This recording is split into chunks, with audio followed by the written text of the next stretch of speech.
मध्ये आज दिवसभरातील महत्त्वाच्या घडामोडी पाहणार आहोत आणि सुरुवातीला एक ब्रेकिंग न्यूज आहे। महाराष्ट्रातला आणखी एक प्रकल्प गुजरातला जाणार असल्याची माहिती समोर येते। पाणबुडी प्रकल्प सिंधुदुर्गातून हलवल्याची माहिती समोर येते। तर पाणबुडी प्रकल्प गुजरात सरकारने हाती घेतल्याची माहिती समोर आलेली आहे। 2018 साली देशातील पहिल्या पाणबुडी प्रकल्पाची सिंधुदुर्गमधून घोषणा झाली होती।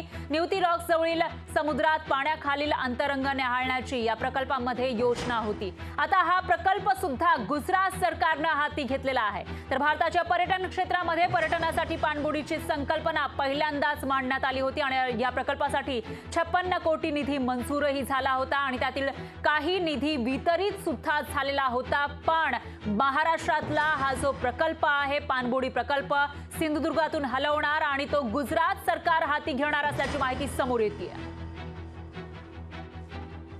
आणि या विषयी अधिक माहितीसाठी आपल्या प्रतिनिधी ज्योत्स्ना गंगणे या थेट आपल्या सोबत जोडले गेले आहेत। ज्योत्स्ना, काय सांगाल? महाराष्ट्रातील अनेक प्रकल्प गुजरातला दिले जात आहेत असा आरोप केला जातो आणि त्यातच आता हा जो पाणबुडी प्रकल्प आहे तो सुद्धा सिंधुदुर्गातून हलवणार असं कळतं। काय अपडेट्स? फरा अगदी बरोबर आहे। महाराष्ट्रातला आणखीन एक प्रकल्प जो आहे तो दुसऱ्या राज्यात आणि दुसऱ्या म्हणजे इतर कुठल्या राज्यात नाही तर गुजरातमध्ये हा प्रकल्प जो आहे तो हलवण्यात आल्याची माहिती मिळते। विशेष म्हणजे हा सिंधुदुर्गमध्ये जो पाणबुडीचा प्रकल्प होता तो देशातला सर्वात पहिला पाणबुडीचा प्रकल्प जो आहे तो मांडण्यात आलेला होता आणि 2018 साली म्हणजे ज्यावेळेस भाजपचं सरकार होतं, मुख्यमंत्री जे आहे ते देवेंद्र फडणवीस होते, त्यावेळेस याची घोषणा झाली होती आणि त्यासाठी 56 कोटीचा निधी देखील मंजूर करण्यात आला होता। या निधीचं वाटप सुद्धा झालं होतं। मात्र पुन्हा एकदा सिंधुदुर्ग मधला हा चौथा प्रोजेक्ट आहे जो सिंधुदुर्ग वासियांना पर्यटनाचे अनेक वेगळे स्वप्न दाखवले होते की सी बोट येणार, विराट युद्धनौका येणार, सी वर्ल्ड असे अनेक प्रकल्प सिंधुदुर्गामध्ये बनणार होते, असे अनेक गाजर सिंधुदुर्ग वासियांना दाखवण्यात आले होते। मात्र ते कोणतेही प्रकल्प जे आहेत तडीस नाही नेता आले कुठल्या सरकारला आणि आता पुन्हा एकदा सिंधुदुर्गमध्ये बनणारा देशातला पहिला पाणबुडीचा प्रकल्प जो आहे ज्याच्यासाठी 56 कोटीचा निधी मंजूर झालेला होता, त्याचा वाटप झाला होता, तो पुन्हा एकदा आता गुजरातला जो आहे तो वळवण्यात आलेला आहे। विशेष म्हणजे या पाणबुडी प्रकल्पामुळे जवळपास महाराष्ट्रामध्ये स्थानिकांना रोजगार मिळणार होता आणि जवळपास प्रत्यक्ष आणि अप्रत्यक्षपणे 5000 रोजगार निर्मिती जी आहे ती होणार होती। त्यामुळे सिंधुदुर्ग ज्याला फक्त महाराष्ट्रातच नव्हे तर संपूर्ण देशभरातले आणि त्याला मिनी गोवा देखील म्हटलं जातं, कारण सिंधुदुर्ग हा जो जिल्हा आहे तो महाराष्ट्र आणि गोवा याच्या बॉर्डरवरती आहे आणि सिंधुदुर्गला आपल्याला माहिती आहे की चिपी एअरपोर्ट सुद्धा झालं होतं। त्याच्यामुळे नक्कीच या पाणबुडी प्रकल्पाला जो आहे तो मोठा प्रतिसाद जो आहे तो विदेशी पर्यटकांकडून सुद्धा मिळाला असता। मात्र दुर्दैवाने आता महाराष्ट्रातला आणखीन एक प्रकल्प जो आहे जो गुजरातकडे वळवण्यात आलेला आहे आणि यासाठी जवळपास 150 ते 200 कोटीचा निधी जो आहे त्याची एक मंजुरी मिळाली होती, ज्यापैकी 56 कोटीचा निधी वाटप करण्यात आलेला होता। मात्र असं नेमकं काय झालं की सिंधुदुर्ग मधला इतका मोठा प्रोजेक्ट जो आहे तो पुन्हा एकदा गुजरातला देण्यात आला? का वारंवार महाराष्ट्राला अशी दुजाभावाची जो आहे ती महाराष्ट्राला ट्रीट केलं जातं असं सुद्धा विरोधकांकडनं सवाल उपस्थित केला जातो। आणि खास करून सिंधुदुर्ग ज्याला इतकं सुंदर असं निसर्ग सौंदर्य लाभलेलं आहे, ज्या भाजपचं सरकार होतं, मुख्यमंत्री जे आहेत ते देवेंद्र फडणवीस होते, त्यांच्या काळात मंजूर झालेला प्रकल्प पुन्हा आता मधल्या काही काळामध्ये आपण बघितलं की महाविकास आघाडीचं सरकार होतं, त्यावेळेस कोरोना होता आणि त्यावेळेस नाही, मात्र जेव्हापासून आता महायुतीचं सरकार आलेलं आहे त्याच्यानंतर विरोधकांनी असे अनेक प्रोजेक्ट जे आहेत ते दाखवले आहेत जे महाराष्ट्रापासून इतर राज्यांकडे गेलेले आहेत। त्यामुळे आता सिंधुदुर्गचा हा जो प्रकल्प आहे पाणबुडीचा तो पुन्हा एकदा राज्यातून हलवून दुसऱ्या राज्यात आणि खास करून गुजरातमध्ये हलवण्यात आल्यामुळे विरोधकांच्या टीकेला देखील या राज्य सरकारला सामोरं जावं लागत आहे। आणि 56 कोटीचा निधी जो या प्रकल्पासाठी मंजूर करण्यात आलेला होता आणि ज्याचं वाटपही झालं होतं त्या 56 कोटी निधीचं आता काय झालं असा सुद्धा सवाल जो आहे तो विरोधकांकडून विचारण्यात येतो। अगदी बरोबर आहे ज्योत्स्ना, अशाच आपल्या सोबत जोडलेल्या राहा। या ठिकाणी ठाकरे गटाच्या उपनेत्या सुषमा अंधारे आपल्या सोबत जोडल्या गेलेल्या आहेत, त्यांचीही प्रतिक्रिया आपण घेऊया। सुषमाताई, एक प्रकल्प पाणबुडीचा हा प्रकल्प होता, त्यासाठी काही निधी वितरित झाला होता, तरी सुद्धा हा प्रकल्प आता गुजरातला वळवला जाणार असल्याचं कळतंय, काय तुमची काय प्रतिक्रिया यावर? एका पाठोपाठ एक प्रकल्प महाराष्ट्रातनं गुजरातमध्ये जातात। आम्हाला प्रश्न पडतो की महाराष्ट्राला मुख्यमंत्री आहेत की नाही, महाराष्ट्राला उद्योगमंत्री आहेत की नाही, आणि जर असं असेल तर मग गुजरातच्याच मुख्यमंत्र्यांनी सगळा महाराष्ट्राचा कारभार करावा का? मी काल मुंबई विमानतळावर होते आणि डोमेस्टिक एअरपोर्टवर बेल्टवर सामान कलेक्ट करताना एक जाहिरात सतत चालू होती, ज्या जाहिरातीमध्ये चक्क गुजरात हे भविष्यातला गेटवे आहे, प्रवेशद्वार आहे उद्योगाचं, अशी जाहिरात महाराष्ट्रातल्या मुंबई विमानतळावर लागते. किती लाजिरवाणी गोष्ट आहे. गुजरात आमच्या देशाचा भाग आहे हे आम्ही समजू शकतो, परंतु ज्या पद्धतीने राजकारण केलं जाते आणि ज्या पद्धतीने 40 लोक आपल्या गद्दारीचं समर्थन ज्या महाशक्तीने केलं, त्या महाशक्तीला त्याची परतफेड म्हणून जर इथल्या सगळ्या सुशिक्षित बेरोजगारांच्या तोंडचा घास पळवत असतील तर हे पाप ते कुठे फेडतील? मला वाटतं येणाऱ्या त्या प्रत्येक क्षणाला महाराष्ट्रातला बेरोजगार त्यांना प्रश्न विचारणार आहे. निश्चितच सुषमाताई, तुमचा मुद्दा आपल्या प्रेक्षकांपर्यंत पोहोचलेला आहे. दरम्यान धन्यवाद तुम्ही दिलेल्या या प्रतिक्रियेसाठी. यानंतर काँग्रेसचे प्रवक्ते अतुल लोंढे आपल्यासोबत जोडले गेले आहेत. लोंढे सर, आणखी एक प्रकल्प पाणबुडीचा हा देशातला पहिलाच प्रकल्प असावा, त्याचा काही प्रमाणामध्ये निधी वितरित झाला होता, तरी सुद्धा हा प्रकल्प गुजरातला जाणार असल्याचं कळतंय. हा तो एक फुल दोन हाफ, एक मुख्यमंत्री दोन उपमुख्यमंत्री यांना विचारला पाहिजे की तुम्ही महाराष्ट्राच्या विकासासाठी बसला आहात की गुजरातच्या विकासासाठी. गुजरातचा विकास व्हावा याच्यासाठी विरोध असण्याचं काही कारण नाही, पण महाराष्ट्राला संपवून गुजरात घडवण्याचा जो प्रयत्न होतो आहे, त्यामुळे महाराष्ट्रात द्वेष्टेपणा जो आहे तो स्पष्टपणे दिसतो आहे. मुंबई तुमची आणि भांडी घासा आमची, हा जो विचार काही वर्षापूर्वी बोलून दाखवलेला होता, तो बदला हे घेत आहेत का हे महत्वाचं आहे.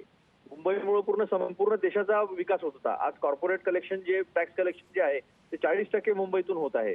मुंबईला संपवण्याचं काम जे आहे ते सातत्यानं सुरू आहे.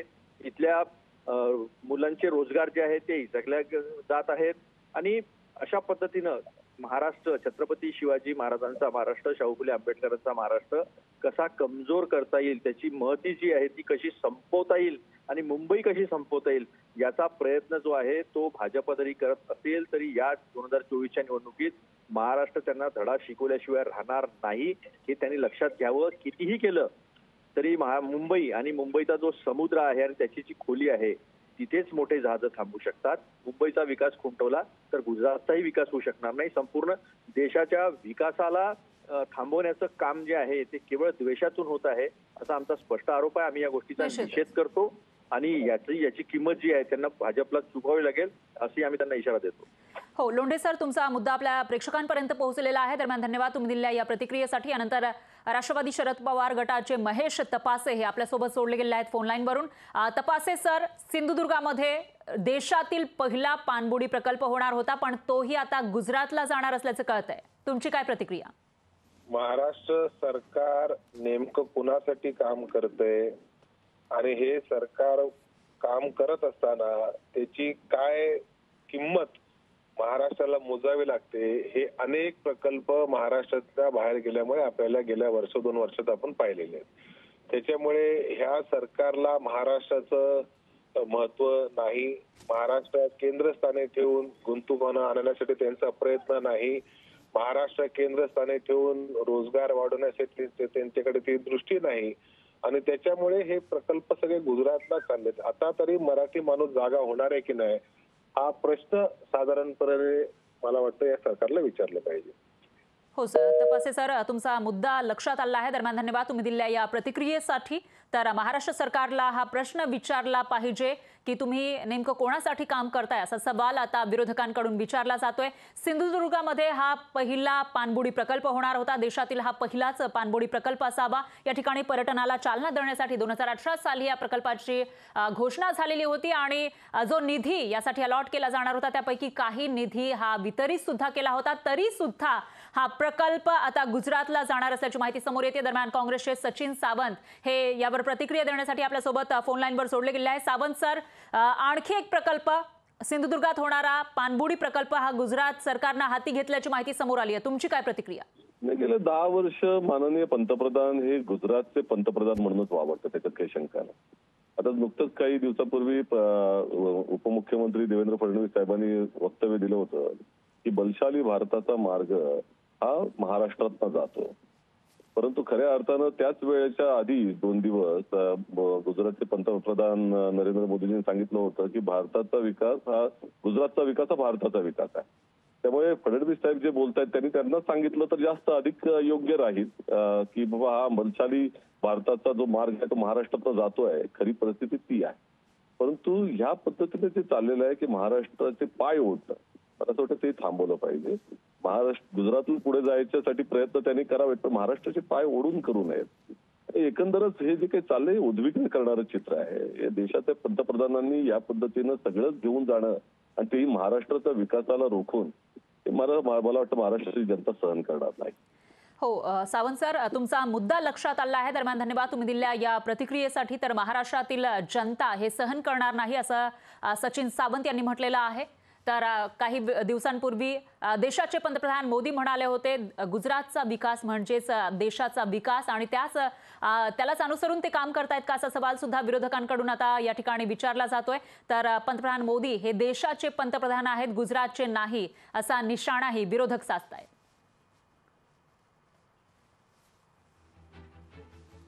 दरम्यान यावर प्रतिक्रिया देण्यासाठी शिंदे गटाचे आमदार भरत गोगावले हे आपल्यासोबत जोडले गेले आहेत. गोगावले सर, सिंधुदुर्गामध्ये देशातील पहिला पाणबुडी प्रकल्प होणार होता, त्याची घोषणा 2018 साली झाली होती आणि जो काही निधी अलॉट केला गेला होता त्याच्यातील काही निधी हा वितरित केल्यानंतर आता हा प्रकल्प गुजरातला जाणार असल्याची माहिती समोर येते. तुमची काय प्रतिक्रिया? गोगावले सर, गोगावले सर, माझा आवाज येतोय? भरत गोगावले यांचा आवाज आपल्यापर्यंत पोहोचू शकत नाहीये. मात्र उत्सुकता आहे ती म्हणजे आता शिंदे गटाची यावर प्रतिक्रिया नेमकी काय असेल, कारण विरोधकांनी आता सरकारला घेरण्यास सुरुवात केल्याचं पाहायला मिळत आहे. विरोधकांकडून वारंवार आरोप केले जात आहेत.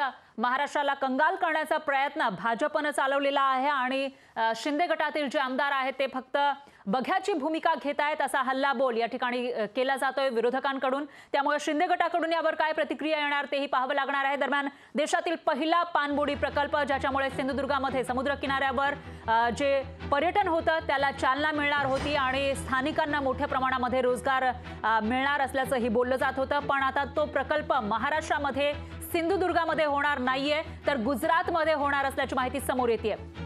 त्यामुळे जे सिंधुदुर्गवासी आहेत त्यांची यावर काय प्रतिक्रिया येते तेही पाहावं लागेल. दरम्यान विरोधकांकडून मात्र या ठिकाणी निशाणा साधला जातोय.